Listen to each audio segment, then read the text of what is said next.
Hello world. It's February 14th of 2023. It's 3:23 p.m.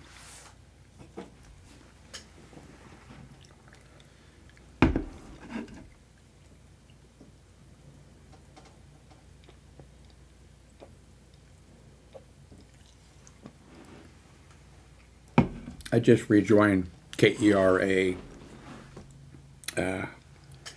public radio again. Been quite a few years since I was,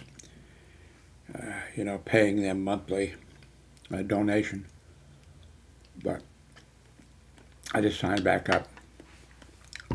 One reason is I think each day of their drive, they're giving away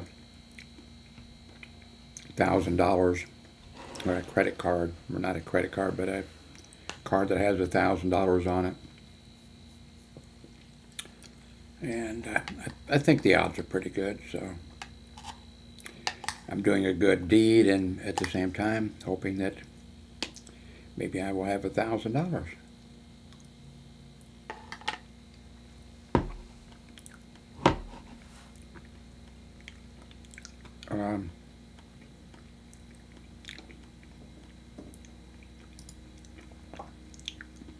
Let's check the news real quick.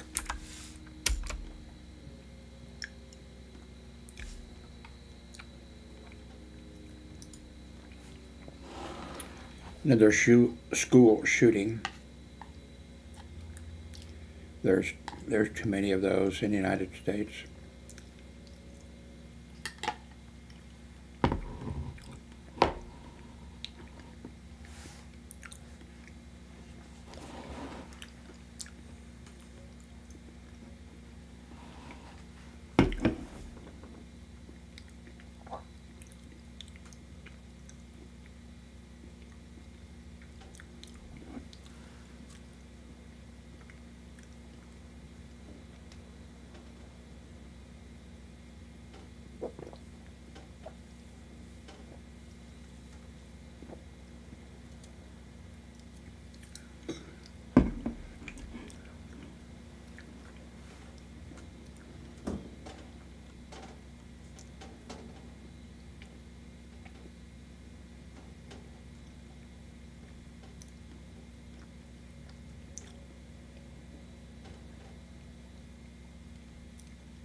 That's good.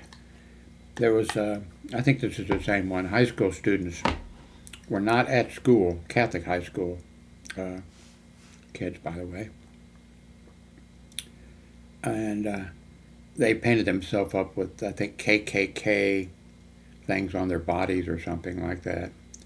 And the Catholic high school has, they're no longer enrolled. Good, you know. I went to Catholic grade school and high school, by the way.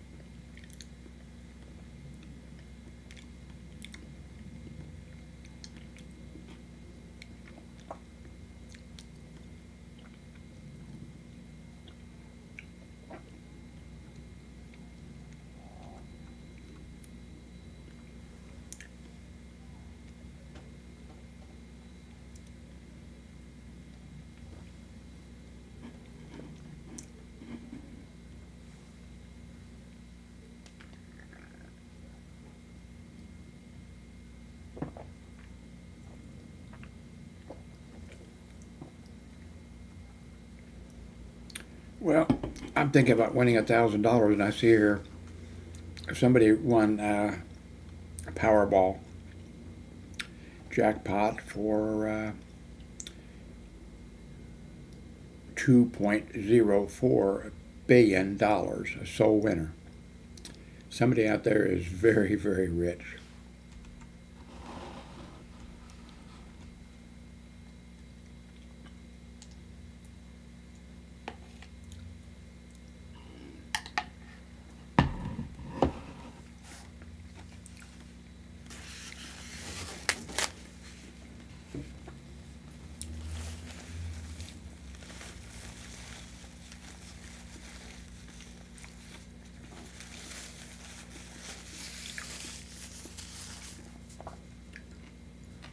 My ex-wife doesn't believe me. Several times, like we mentioned, a jackpot or something, And I told her, if I won, no matter how much it was, I wouldn't jump up and down. I wouldn't scream. I wouldn't holler. I would just go and start making out a list of things to buy and how much money to give each person, and stuff like that. And that's the truth. I know of myself that that's what I would do. On these TV shows that my ex-wife watches endlessly, Let's Make a Deal and all that kind of stuff, those people, I think we know that, that appear, they've been maybe for 3 or 4 days at the studio. They've been evaluated and I guess probably told what to do and maybe what not to do. And, so if they jump up high and if they do this kind of stuff, those are the ones who are going to be selected. Somebody like me would be shown, the first day, they'd just say, no thanks, Mr. Howard, we don't need you. I'm not sure why I'm the way I am.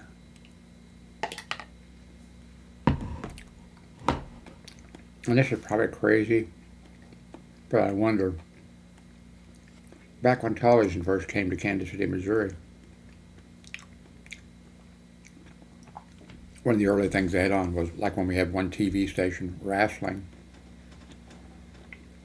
And I think it was a 30-minute probably. And the first week that it was on, I was watching with my father, and of course the whole thing is rehearsed and staged and everything else. And there was hitting somebody behind, doing things, and the referee was it hurts me to, or I'm not gonna look, but the referee was always looking away, always missed it or whatever, and I went crazy because of the injustice of it, because of the cheating that was going on, and how can that happen? And I just threw a fit. And then the next week, I'm not sure when my dad told me that it, but anyway, the next week, the same thing. I was just screaming and hollering and crying. This is, So I'm hoping that in the second week he told me, but I don't know. And maybe, it's probably silly, maybe that has something to do with it. Maybe I showed all that emotion, and my dad laughed, was laughing at me. Maybe that had something to do. Could something that early have something to do with me not being somebody who really shows emotion or real excitement or something? Don't know.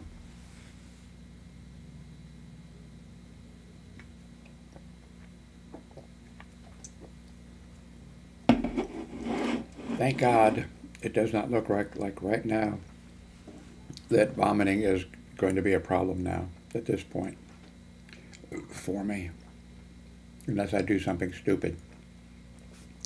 I'm eating a little bit of potato salad right now, and I had some earlier. And unless I do something stupid, and like I mentioned many times, I do not like to vomit, and I'm terrified to vomit. There's I don't know how many days and nights that when the flu or something, and I'd be laying in bed, awake, all night, because I felt like I might, and like that I might vomit. And that was real fear. That is real fear for me. My ex-wife, when we were married, there's been several times when she felt like she had to vomit, and she just did something to make herself vomit, and then she felt fine. So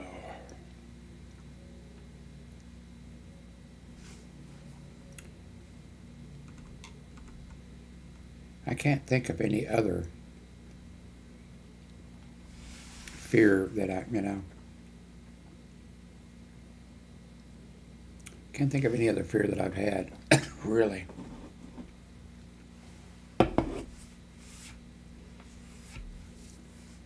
I was reserved, but well, I was in more danger working hospital security. Much more. I saw more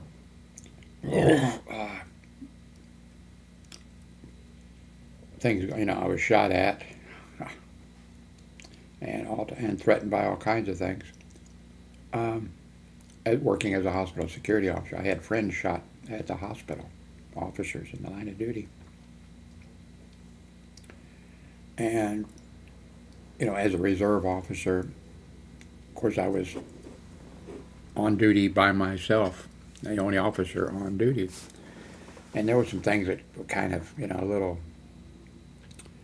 but not, no fear, no worry, just, hey, this could happen. One was out on the town I patrolled for was a small town, but the territory outside of the city that was in city limits. Well, we helped out the Cass County a lot because they had one officer for their entire county. Often that was the way it worked. But one time I got a call from dispatch to go out.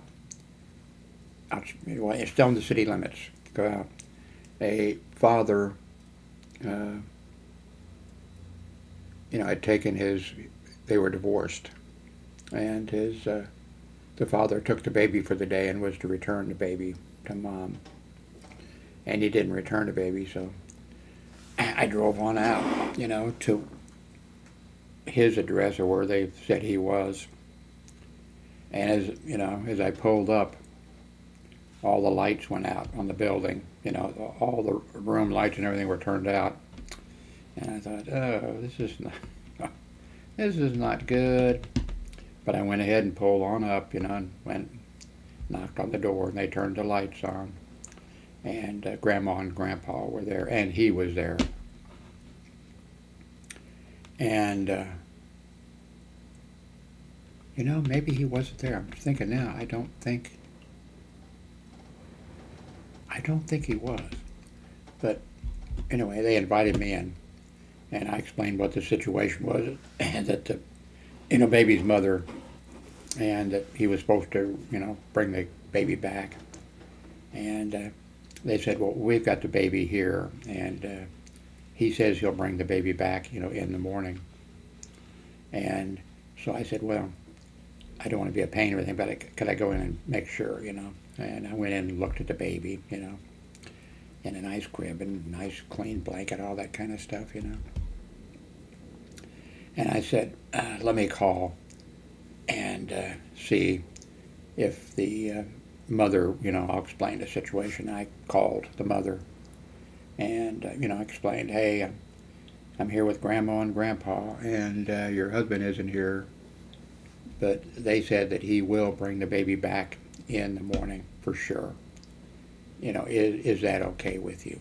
And she said yes, and so everything was solved.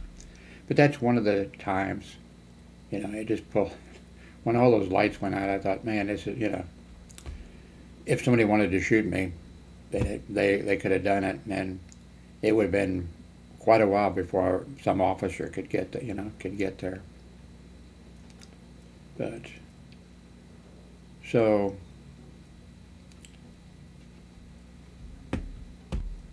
vomiting is my thing. Everybody probably has a thing.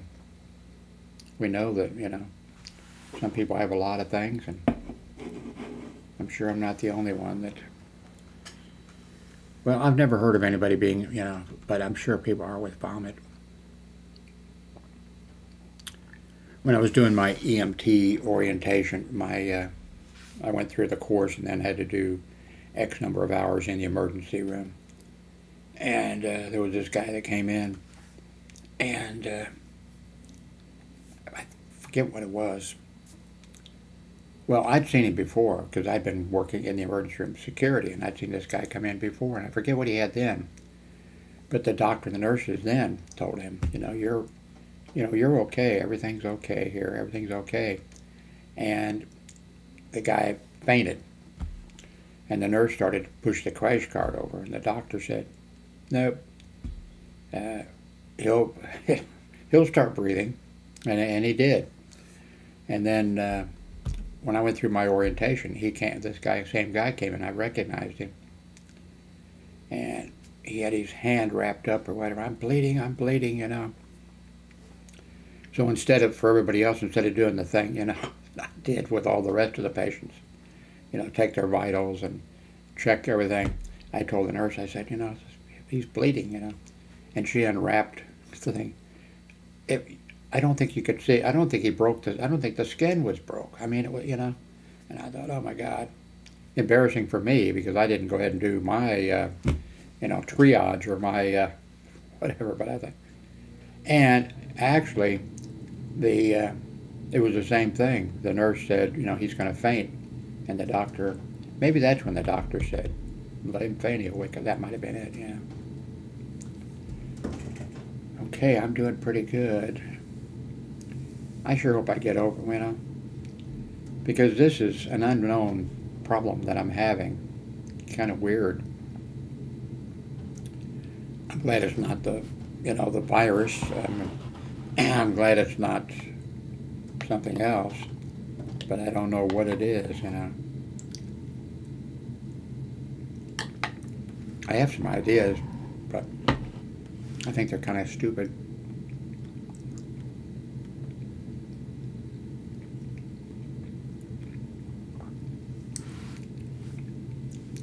And my daughter Hillary, she is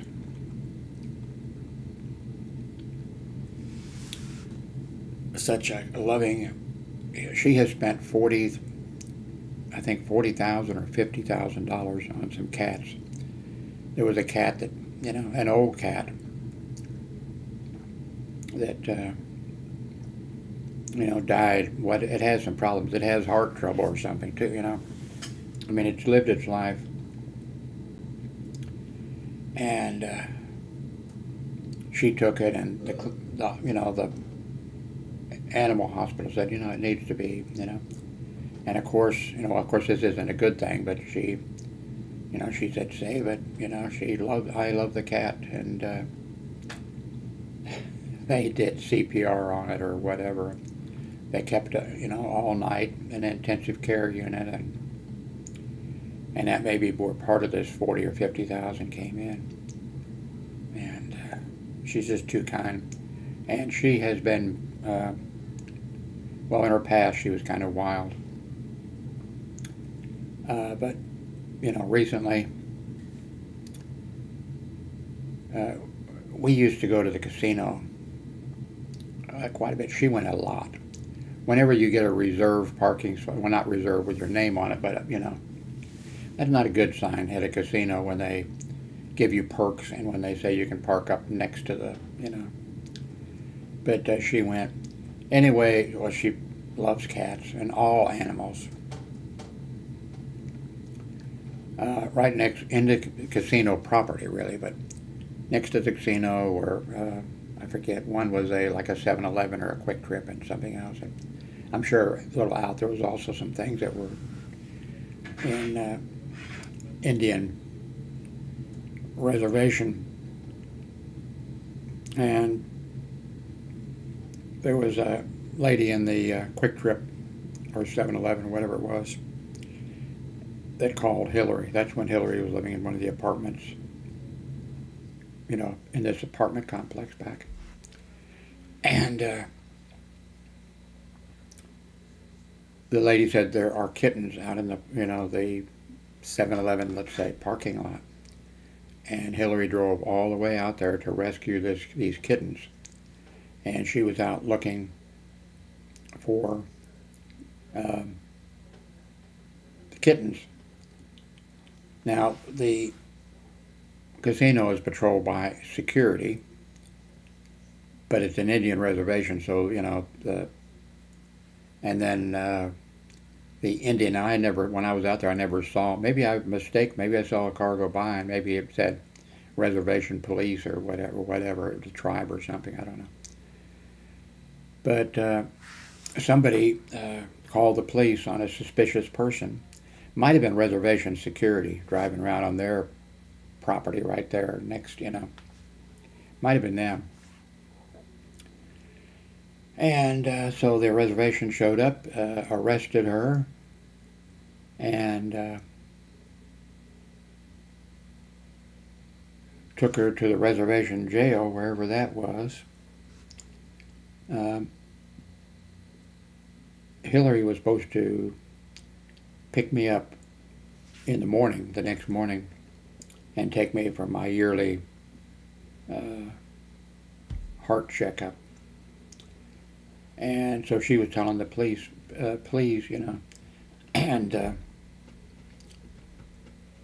they treated her unbelievably bad. And when I heard several things that they did and that they said, it pissed me off so bad. I worked, like I said, the 30 years I was working hospital security. It's a kind of, if you're somebody in the United States, if you're in any other state or whatever than Missouri or other than Kansas City, you're not going to believe this, but the way it worked is the way it worked, I explained it one time.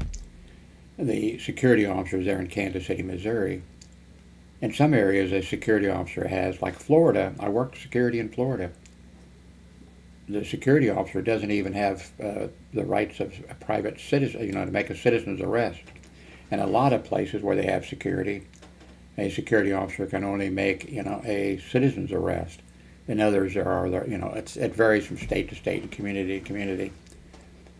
But anyway, in Kansas City, Missouri, we had full police power on whatever property. If you were a security officer, a night watchman, or whatever, you had full police power on that property, and you could, make an arrest, and you could pursue somebody, hot pursuit or whatever, in a vehicle. They changed that, by the way, later on. Yeah. The hot pursuit by vehicle, they changed that. And at the hospital that I worked at, and I knew the guys that were involved. Anyway. Let me tell you that. A guy who was a mental patient or whatever ran from the hospital, and he ran 5 blocks or something like that into Swope Park, a big park. A guy a long time ago donated a large area to a park, and that's Swope Park in Kansas City, Missouri. This psych patient ran there, and a security officer, one of our security officers, chased him and got him. And then the security officer called for a supervisor, to come over, and he came over in one of our patrol cars that had lights. Didn't have siren, but had lights. I can't remember now if we had red lights or not. I should, but I don't remember. But anyway, the supervisor, and I knew him, I don't know what he was trying to do. And knowing him, he was probably trying to be really, really nice and not do anything that was going to get him into trouble or have a complaint against him, because he was really a nice guy, religious. Used to be a drunk. Used to be before he found Jesus, and then he found Jesus, and he got this job, hospital security officer, turned life around for him, his wife, and everything because of Jesus. And like I said, he was a nice guy. But I thought to myself, anyway, his job, that job was important to him.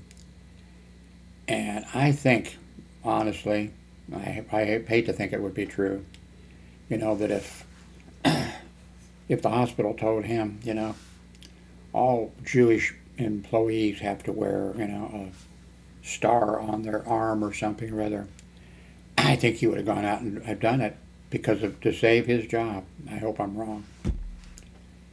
But anyway, he responded, and I don't know, I didn't get the details.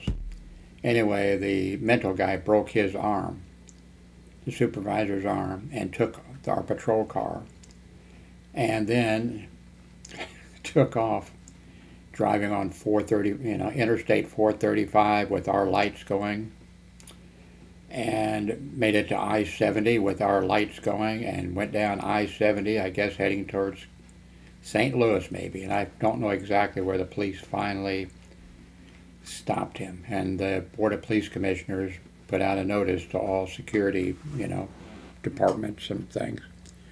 No more hot pursuit with a vehicle. Anyway, back to Hillary. She, so the police arrested her, took her to the reservation, and she went in and said, "Please, can I call my father and tell him that, of course she thought she was going to get, and no." And then my daughter, said, "I'm entitled to a phone call. I just want to make one phone call. My father has, he needs to go to see the heart doctor, and he's depending on me." "No, you can't do it." And she says, "But I'm entitled." I don't know exactly what the conversation is. And the sergeant, the black Indian, well, not a black, an Indian female sergeant, said, "Yeah, you're entitled to make a phone call, but that's when you're booked," and said something to the effect, "And honey, I'm not going to book you for another," I don't know what it was, 12 hours or 7 hours or 8 hours, and then you can make your phone call. And then they tied her into a chair or something like that. And Hillary said, "Can you please I got bit by a cat and it's infected. I had to go to the emergency room and have it treated or whatever." And the Indian police officer, female, took it off and then was deliberately pushing on it. Oh, so and I forget what else. I mean, so then when Hillary, of course, paid, she said, when the judge will show up and you can pay then, or you can go in jail. And so Hillary used her credit card and paid, and then they said, and her car was, I forget where. I don't know if it was back at but she walked for hours and hours and hours. And police cars would go by her as she was making this walk. And I'm sure probably all of them, they were probably laughing, and they knew about it. Even if they didn't, they were a police officer, and here's a young girl walking down the road. Why didn't they pull over and say, "Can I help you? Do you need a ride?" Something like that. But they didn't. She walked all the way, all the way home. I mean, all the way back to get her car. And, I'm a left-wing liberal and proud of it, and I think everybody should be.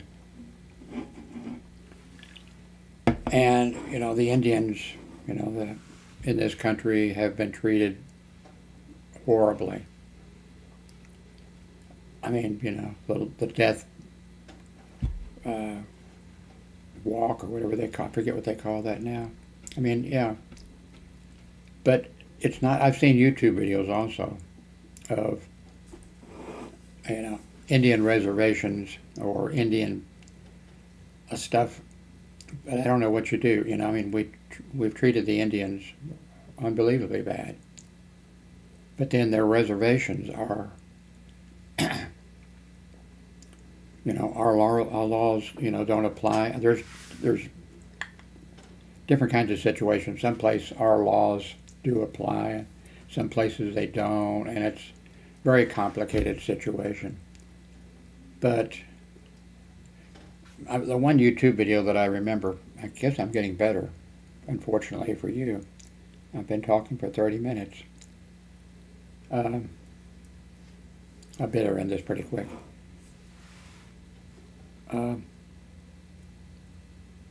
I saw one YouTube video, and it's Indian country someplace. Arizona, New Mexico. It could be Oklahoma. It could be, I don't know about Texas. Anyway, this old lady is driving down the street in front of a strip mall that doesn't have hardly anything in it. I mean, you know, this place is poor. Everybody's poor. The two police officers that are patrolling, who are not Indian police officers, you know, who work for the city or something, they're poor, I'm sure. Both were riding the same car. They probably couldn't afford a second car or something, you know. And so they try to stop this Indian old lady, and they turn her light, and she doesn't pull over. And then she pulls into this crappy parking strip mall and gets out, and the police came up and start writing her out a ticket for, you know, no tags. I think there was other things I don't think they were writing for anything. I think they just wrote her for no tags on her car. I mean, no tags. And a insane man, an Indian, comes running out of one of the businesses, and I'm saying insane. To give you he came out, you know, God damn you, you have no right on this property. This is Indian property. And then he's explaining to them, and they already know. Apparently, if in this community, in this city, if an Indian purchases a piece of property, that is part of the reservation then. Maybe not exact, I don't know exactly how the thing, but it's part of, you know, the police aren't supposed to be, you know, giving somebody a ticket. Of course, she was stopped, or, you know, they tried to stop her, and I'm not sure how the laws would, you know, I guess they could have sat outside and she'd have to, I don't know, I mean, it was, but this guy was, you know, this is Indian property, you goddamn sons of bitches. You know you have no goddamn right on this. Get off this property right now, get off it. And he's jumping up and down and going crazy. Man, you know, if I were a police officer in that community, well, I wouldn't have been. I mean, I would not work under those kind of, I wouldn't have worked under those kind of conditions. I would have said, no, thanks, you know, I don't want to be. I even turned down a job I shouldn't have turned down for Johnson County Community College. It seemed great to me. The guy looked at my credentials and said, oh, great, you know, Jim, you're hired. He said, I got to tell you one thing.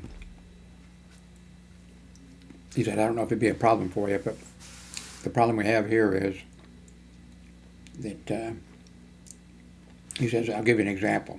All the playing fields, you know, football, baseball, tennis, everything, students are supposed to get a permit saying, you know, that they signed up for it, reserved it, and get a thing.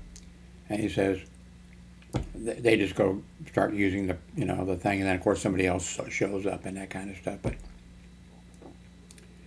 he says, but you know, our officer will go over and say, you know, you're not on the list here or whatever.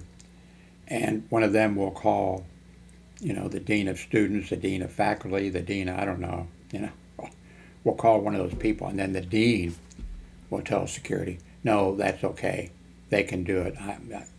I'm giving them permission. And I said, whatever, let's say his name was Bill. I said, Bill, thank you. You know, that would upset me. I'd like to work here, but I just couldn't, I wouldn't be able to take that. And so I passed on that.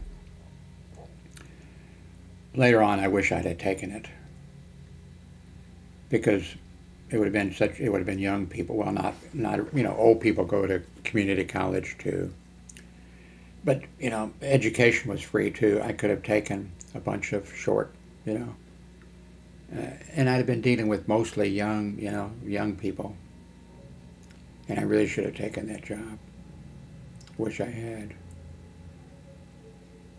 It'd have been few less. Let's see, where was that? Yeah, it'd have been, wow. That was when I was working at Trinity Lutheran Hospital. And after that, I worked 18 years after that doing hospital security. Wow. Yeah, that'd have been. And two, I had not at that college, but I had that I went to high school with. And he worked at Longview. He worked for the community college in Kansas City, Missouri. First at downtown Penn Valley, where the security officers were not armed. And one night, he wasn't involved, but one night, of course, people got in easily, and they handcuffed all the security officers or tied them up to the toilets. And then they stole what they wanted to steal. But anyway, I was telling Larry Winship,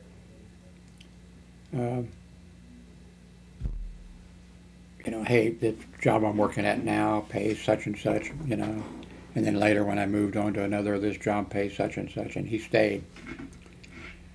And education, general, I'm not like colleges or whatever. Well, if you're a parking lot attendant, a security officer, or a cook or whatever, you're in the pension plan for that community college, and it's a pretty decent retirement plan. And he stayed until he retired and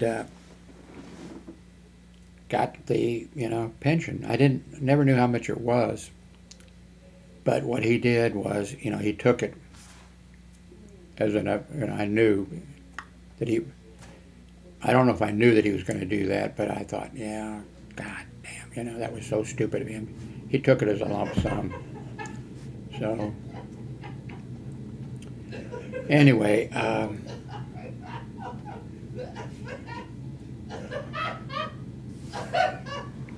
I guess time for me to end this. Thank you very much for watching.